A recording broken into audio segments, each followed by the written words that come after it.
Now here's a riddle for you. Can you name a quilt block that is creepy and crawly, yet beautiful at the same time? Hmm. If you said spiderweb, you are absolutely right, and that's what we're going to make in this video. So let's get to sewing.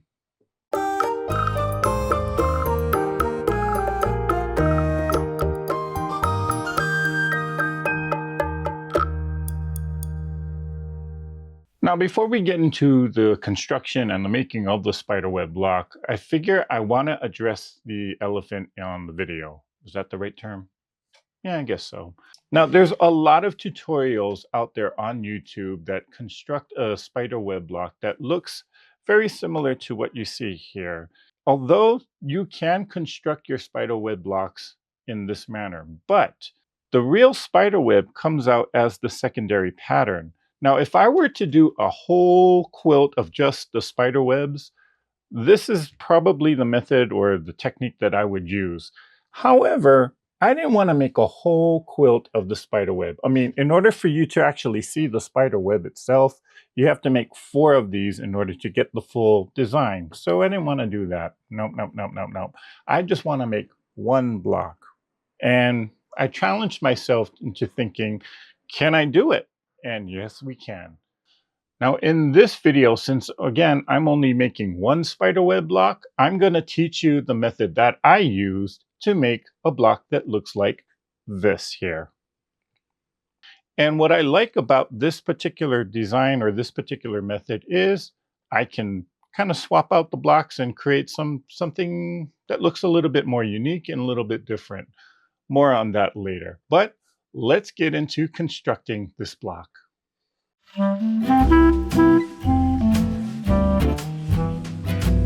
So let's look at the fabrics that we're going to need to make this block. So here I got 4 7-inch squares, and with each of these squares we're going to cut it once on the diagonal, and we're going to make 8 triangles out of these.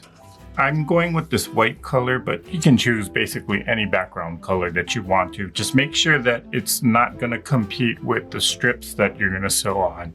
I dug into my larger fabric scraps, and we're going to be making strips of varying widths out of these. So I chose to go with a lot of reds, a lot of pinks, some darker reds here, and some orange colors because I just wanted to give this block a real pop of color. Choose whatever colors you want. You can even use your 2.5-inch pre-cut strips if you got them, or you could use just regular strings, but I'm just choosing to go with larger fabric scraps. Again, I'm going to just cut them down into varying strip widths. Now, the more fabrics you pull and the more fabrics you put into this block, the better it's going to look. So just dig out whatever you got. You don't even have to do the same color family. You could do just a whole mix of fabric scraps and colors and just mix it all up. Now, one thing I am going to experiment with is I've been sewing these adding machine tape strips or sewing crumbs to the adding machine tape. I think people just call this the adding machine crumb method or crumb technique, but I've been sewing these strips of crumbs together using adding machine tape. I've been kind of thinking about various ways of how to use it, so I'm going to experiment with these strips and incorporate it into our spiderweb block. If in case you don't know how to make one of these, well, let me show you how.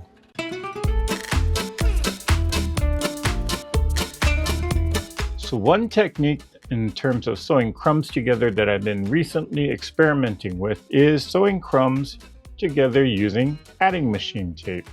Now, this is not a new technique. I've known about this technique for quite some time, but never actually really explored or experimented with it until now. And so what I'm going to do is I'm going to sew a strip of this together and start experimenting with it and use it in this block. Now, the basis of putting a crumb strip or sewing a crumb strip like this with the adding machine tape, the principle is very simple.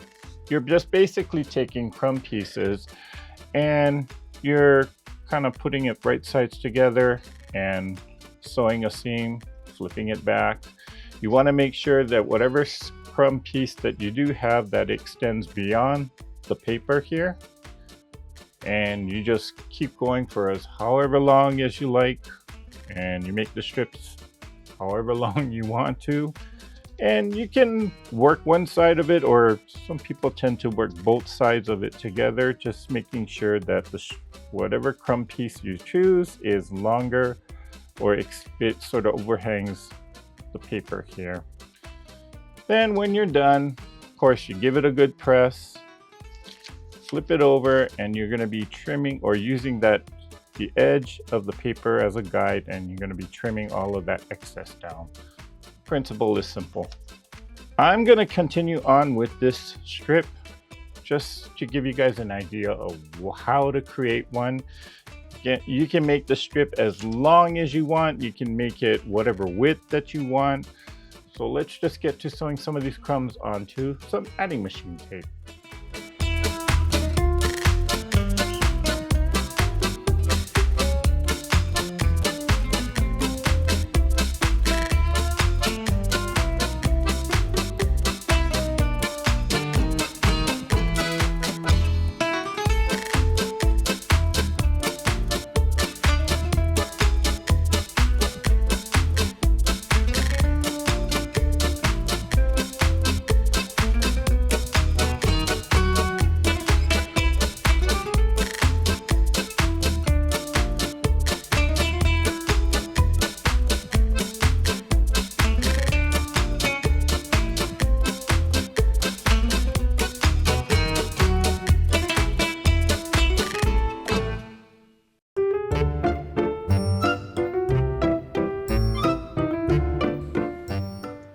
So let's start making our block. First, take the 7-inch squares and cut them in half diagonally. This should yield 8 triangles. Fold each triangle in half. Then, on 4 of the triangles, take the bottom right corner and match it up with the top point of the triangle. Finger press the fold to create a crease line. Then take that newly created crease line and match it to the center fold. Finger press this particular fold really well. This fold or this crease line creates the guide for which you'll be laying your fabric strips on when you start sewing. Repeat these steps on the total of 4 or half of the triangles. With the other 4 triangles, you will repeat the same steps, but this time, you will fold the left sides. Now these folds or crease lines are just guidelines, so you don't have to be perfect.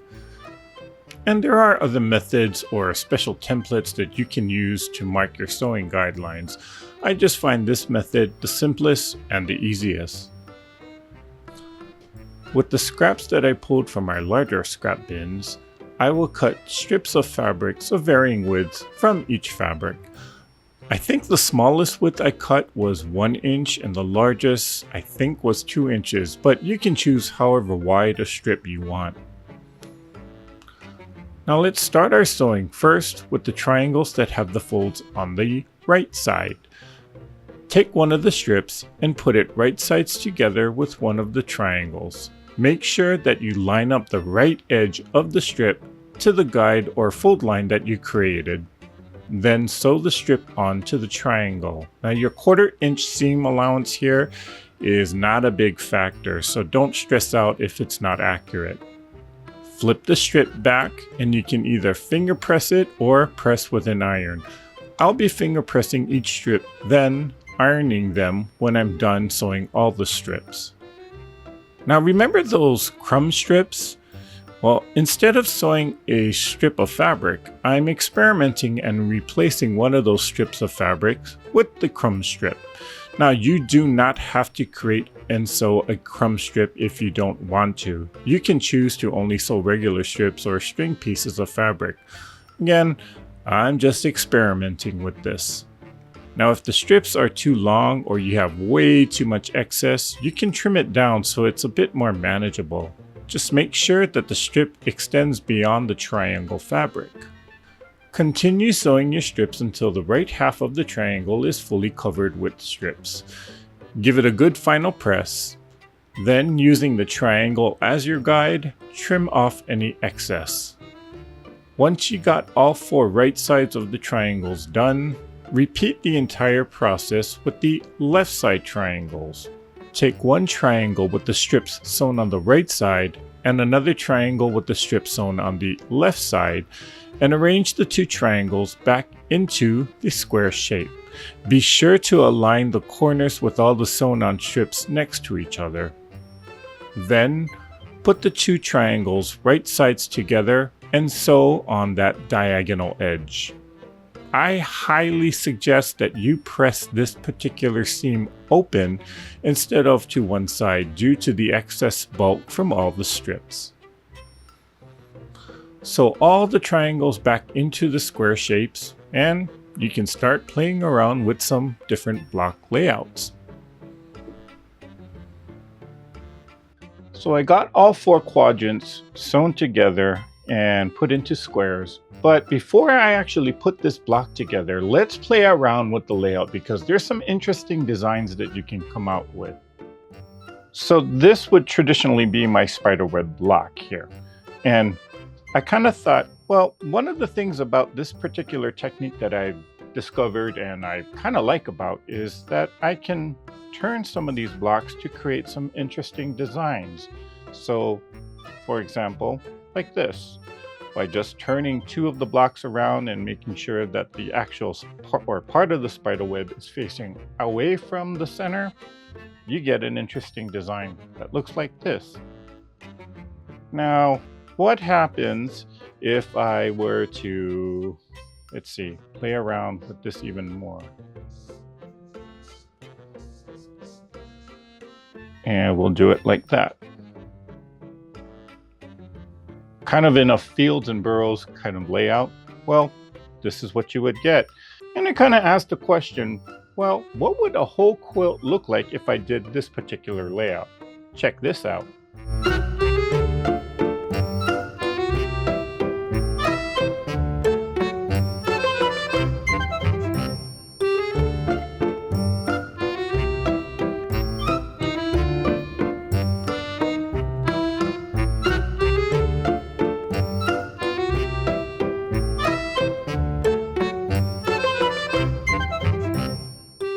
So play around with your design or your layout because, well, I'm doing the spider web, but you might be creative and be adventurous and do it differently. So have fun with that.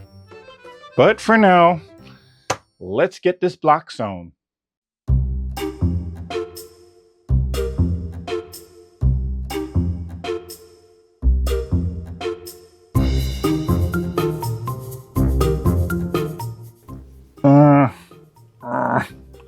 Come on. Yeah, there's a lot of bulk right there, so... Oh, come on, you stupid fabric. Get down, get down, get down. Where's Woody? You're my favorite tool, you know. Woody. Don't judge, I know you talk to your tools too. I will say this, Woody, he's been a finger saver. Ooh, that didn't sound so good. You know what I mean. I don't think finger pressing is gonna do it on this time, so I think I'm gonna have to hit it with the iron. You know, it would help to have the iron turned on from time to time. Well, I forgot to turn the iron on, so this iron takes quite a bit of time to warm up. So while we wait, I figure let's do something a little bit different in this video. Let's read some viewer comments together. Now, in the previous video, I asked a question, or a rather very interesting question. What quilt block would represent you in your personality or the way you are? And here's some of the comments that were made. Kristen Bryant, 2956 says, "You read my mind. Crazy/scrappy is me. Although I've always had the crazy side, I've added the scrappy side in my aging. Strong arm emoji." Well, Kristen, welcome to the club. And Judy Smith commented, "Hi Eric, I think I could be a crazy block as well. One of my favorite blocks is the churn dash. I haven't been able to sew much this year due to, let's just say, some health struggles. But she is on new meds now, which seems to be helping, so hopefully she can get back to sewing. Love this video. Always love to watch you create. I'm going to say no to your elixir." Okay. That elixir. What was that elixir? I think it was kale, yogurt, and some coconut milk. You know, it really wasn't that bad. Well, if you can tolerate the taste of kale, in which I've learned to love it. But it's healthy and it doesn't taste that bad. Trust me, it is an acquired taste. Yeah, I would agree with that. And Regina C. 9793 commented, "I'm a log cabin block with the beginning of the hearth is definitely red to start with. It's the fire and the warmth of the community or family. It's the beginning. The rest of the family knows where home or guidance is. I'm not saying all the surrounding pieces are going to be uniform, but unique in their own way." No, Regina, I will say this. I think all mothers really should be log cabin quilt blocks because, well, they're the one family member that can pull everybody together, but still, everybody can still shine. So I will definitely agree with you there. So to all the mothers, well, maybe you're a log cabin block too. Are you the center of the family? In my family, yep, mom, she can pull everybody together. She would be a log cabin block. Now, Anja Moss 7140 says, "Lovely block. I like to order things and like vibrant colors, so I think I'm a crumb block in one color, green, pink, red, yellow, etc. At least you're a bit scrappy." Now, there's of course different shades of greens or different shades of colors. And sometimes, sometimes I just feel like being the same, all of one color. If I'm sad, I'm really blue. Might be light blue, might be dark blue, maybe a little gray. That's a gray area. And one final comment comes from Esperanza. Well, Esperanza Loran 6693. I hope I said that right. She says, "I'm a crazy block trying to be a strip quilt because I thrive on diverse blocks because they interest me and I like to experiment." Well, Esperanza, I am totally there with you because I too like to experiment. So maybe I am part strip quilt that wants to be a crumb quilt, or crumb block, I should say.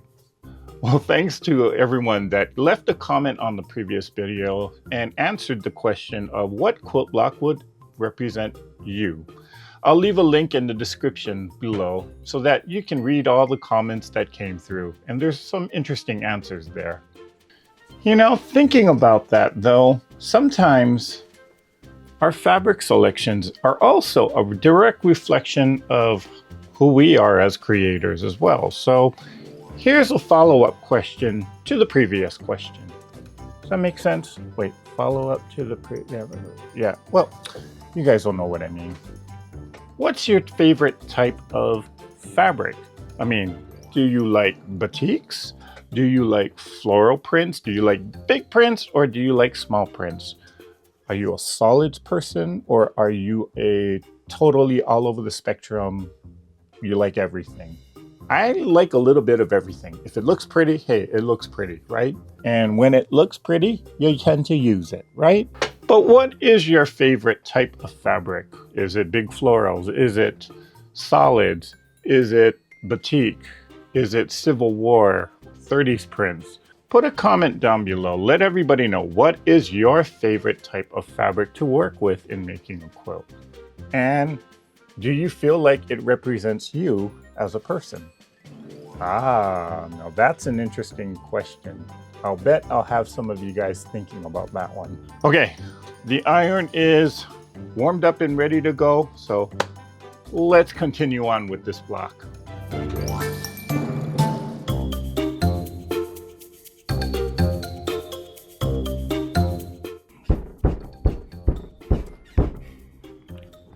Get down there, get flat, come on.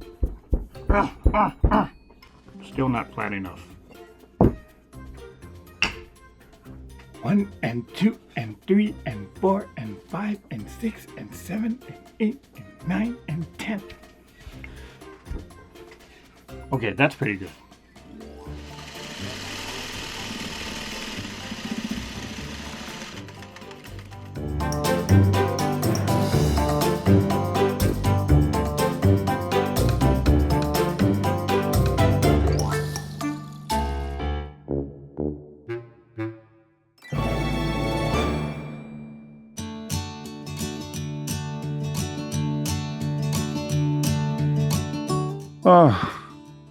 Oh man.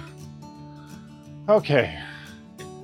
After a lot of steam, a lot of pressing, and some CPR work, as you just saw, I finally got the seams flat to my liking. So let's have a look at this.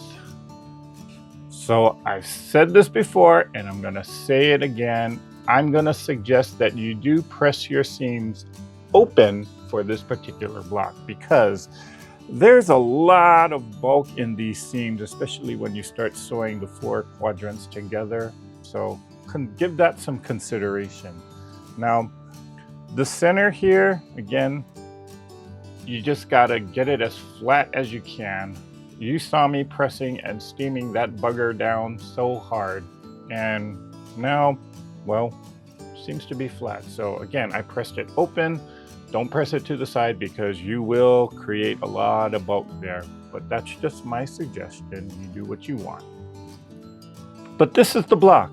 You know, you don't necessarily have to use crumbs. I mean, I know I did, and I got a certain look, and I'm kind of happy with this look.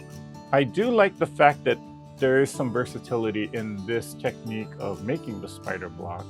But again, if I were to make a whole quilt or a whole quilt of spider blocks, I would probably go with this technique instead because, well, it's a lot faster, I will admit. But there you have it. Here is my spider block. Now, I can't wait to see what spider blocks you guys all create. So, post a picture of your spider block to the Treasure Heart Creations Facebook group and use the hashtag THCS3C spider. As like how I normally do with this particular series, I'm going to choose a random winner to receive a special gift.